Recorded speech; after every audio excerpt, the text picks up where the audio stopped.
Farmers Policy Perks are that little extra something you can get when you're a farmer's customer. So to tell you about them, we're adding a little extra something to this ad. Another me. And when you have multiple farmers policies, you could save up to 45% on your auto insurance with the Auto Multi-Policy discount. What's going on with our voice? I thought I'd add some drama. Well, isn't that something? Get a quote at farmers.com. We are farmers. Bum, bum, bum, bum, bum, bum. Not available in every state. Only available with select Farmers branded policies. Subject to terms and conditions. Underwritten by Farmers Truck or Fire Insurance Exchanges, Farmers New World Life Insurance Company or affiliate. I'm Shayna. And I'm Tracy, and we're the hosts of Band of Mothers Podcasts. We're a little Wait, Don't Tell Me meets This American Life meets Thelma and Louise.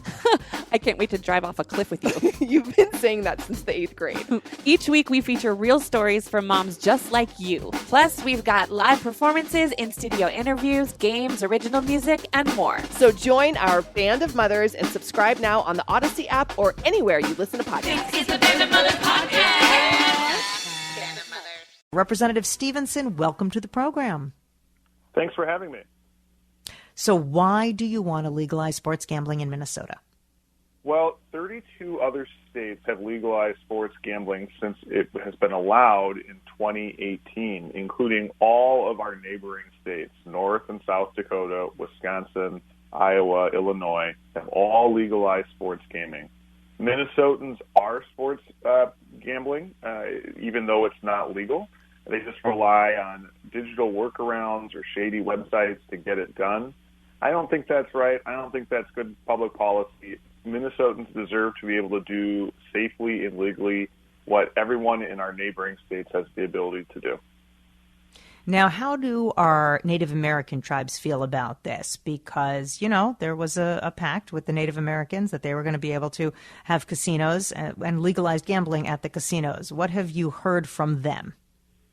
So the Minnesota Indian Gaming Association yesterday put out a statement saying that they stand ready to be a part of this conversation. I think that there is an openness to it at this point. I wouldn't presume to speak for the tribes, but in their own statement, they are open to it. I certainly have been having a lot of consultation with tribal leaders throughout the state and expect to continue to do so, because you're exactly right that we're dealing with sovereign nations when we talk about Minnesota's tribes, and it's very important that we keep our word and do the right thing with regard to the tribal nations. Yeah, and I agree with you there. We want to do the right thing. Let's talk about revenue. How much revenue would be brought in by this? And then are you also talking about sharing revenue with the tribal nations? So in terms of revenue, if you're talking about tax revenue, generally speaking, it's going to depend very much on how you structure sports gaming. There are lots of different options. I mentioned a minute ago there were 32 states that have legalized sports betting. I would tell you there's been 32 different models. Each state has taken its own approach, and ours will probably look different from the other 32. We're going to find a Minnesota-specific solution. So how much revenue it generates is going to depend very much on how you structure the situation. I'd also say that, when you asked me why I wanted to do this, I didn't say in order to generate new revenues for the state. That's not really the goal.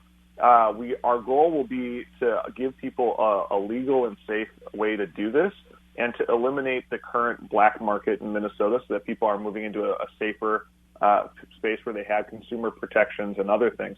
So in that sense, it's not going to be something that we're able to tax at a high level or that we would want to, because that would make it less likely that people would participate in the legal market. Okay, so how will it create revenue? And you say there are 32 other models. I'm sure you looked at them. What do you think is the one that would work best for Minnesota? Well, like I said, I don't think we're going to copy paste any one particular state. We'll probably borrow ideas from several different states. One of the big questions is whether you have just a brick and mortar system where you actually have to go to a tribal casino in order to place your wagers, or whether you're going to allow mobile betting where you could do it on your phone, perhaps in connection with an app that is run by a tribe. And that's a really important question. Regardless of how we do this is going to be the biggest change in Minnesota gaming in at least a decade. and probably much longer. So I think it's important for us to think very carefully about this, to look at all of the different options, to talk with as many people as possible, starting with those tribal nations, but also looking at our professional sports teams, experts in problem gaming, just being very serious and deliberate about it as we put together a plan that's Minnesota specific. How do esports play a role? Are people betting on esports, and is that another revenue stream? And are the tribes involved in that? I think people, if it's a sport out there, people are definitely betting on it. And of course, the biggest markets are around the most popular sports, the NFL, March Madness. That's where the most interest is, and I expect the most action to be. But I think that if someone's playing a game, there's someone in the world betting on it. How do you respond to critics that say, well, this is just going to lead to more addictions? There definitely is a downside to gaming. I am the legislature's a part-time job. I work as a prosecutor for Hennepin County when the legislature's not in session. And I've seen the things that people do when they get in over their head with gambling addiction. And that's why I mentioned a moment ago that I think that one of the groups that we need to be really active in talking to are experts in problem gaming. But I'd say a couple things. I kind of reject the idea of this as a major expansion of gaming because, as I mentioned, people are already doing this. And if someone wants to do it, they only have to go to one of our neighboring states. They're not that far away. What we need to do is create a safe and legal marketplace, and that will actually allow us to deal with problem gaming more effectively because it will be more in the open in Minnesota. It's also possible that we would devote a portion of the limited tax revenue that we would get out of this to addressing problem gaming. That's an idea that I'm intrigued by. Mm-hmm. Representative Zach Stevenson, we appreciate the time. Thank you. We will hopefully get you back for an update on how this gambling bill fares. Thank you, sir. My pleasure. I come back anytime. Appreciate it.